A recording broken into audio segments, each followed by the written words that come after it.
شروع اللہ کا نام لے کر جو بڑا مہربان نہایت رحم والا ہے۔ سچ مچ ہونے والی، وہ سچ مچ ہونے والی کیا ہے؟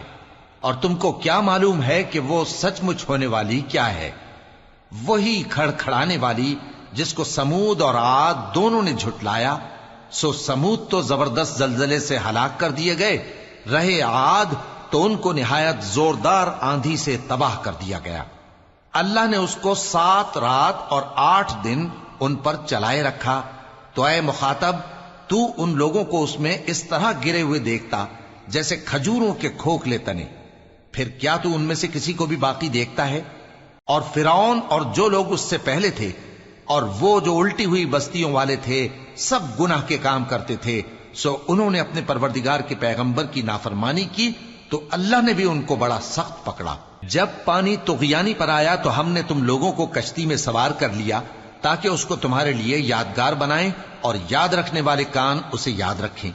پھر جب سور میں ایک بار پھونک مار دی جائے گی اور زمین اور پہاڑ دونوں اٹھا لیے جائیں گے، پھر ایک بار ہی توڑ پھوڑ کر برابر کر دیے جائیں گے، تو اس روز ہو پڑنے والی یعنی قیامت ہو پڑے گی، اور آسمان پھٹ جائے گا تو وہ اس دن کمزور ہوگا، اور فرشتے اس کے کناروں پر ہوں گے، اور تمہارے پروردگار کے عرش کو اس روز 8 فرشتے اپنے اوپر اٹھائے ہوں گے۔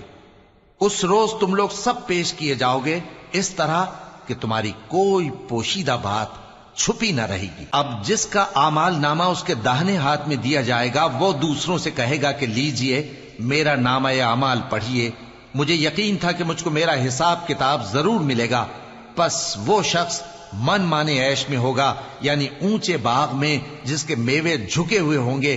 ان سے کہا جائے گا کہ جو اعمال تم ایام گزشتہ میں آگے بھیج چکے ہو، ان کے عوض مزے سے کھاؤ اور پیو۔ اور جس کا نامہ اعمال اس کے بائیں ہاتھ میں دیا جائے گا تو وہ کہے گا، اے کاش مجھ کو میرا اعمال نامہ نہ دیا جاتا اور مجھے معلوم نہ ہوتا کہ میرا حساب کیا ہے۔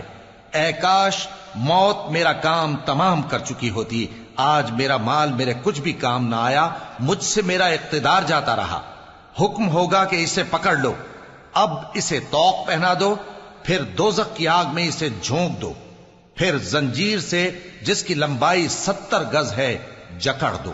یہ نہ تو اللہ عظمت والے پر ایمان لاتا تھا اور نہ فقیر کے کھانا کھلانے کی ترغیب دیتا تھا، سو آج اس کا بھی یہاں کوئی دوست نہیں اور نہ اس کے لیے کوئی کھانا ہے سوائے زخموں کے دھون کے، جس کو گناہگاروں کے سوا کوئی نہیں کھائے گا۔ سو میں ان چیزوں کی قسم کھاتا ہوں جو تم کو نظر آتی ہیں اور ان کی جو تمہیں نظر نہیں آتی، کہ یہ قرآن ایک معزز فرشتے کا پہنچایا ہوا کلام ہے، اور یہ کسی شاعر کا کلام نہیں، مگر تم لوگ بہت ہی کم ایمان لاتے ہو، اور نہ کسی کاہن کا قول ہے، لیکن تم لوگ بہت ہی کم غور و فکر کرتے ہو۔ یہ رب العالمین کا اتارا ہوا ہے۔ اور اگر یہ پیغمبر ہماری نسبت کوئی بات جھوٹ بنا لاتے تو ہم ان کا داہنا ہاتھ پکڑ لیتے، پھر ان کی رگے گردن کاٹ ڈالتے، پھر تم میں سے کوئی ہمیں اس سے روکنے والا نہ ہوتا۔ اور یہ کتاب تو پرہیزگاروں کے لیے نصیحت ہے، اور ہم جانتے ہیں کہ تم میں سے بعض اس کو جھٹلانے والے ہیں۔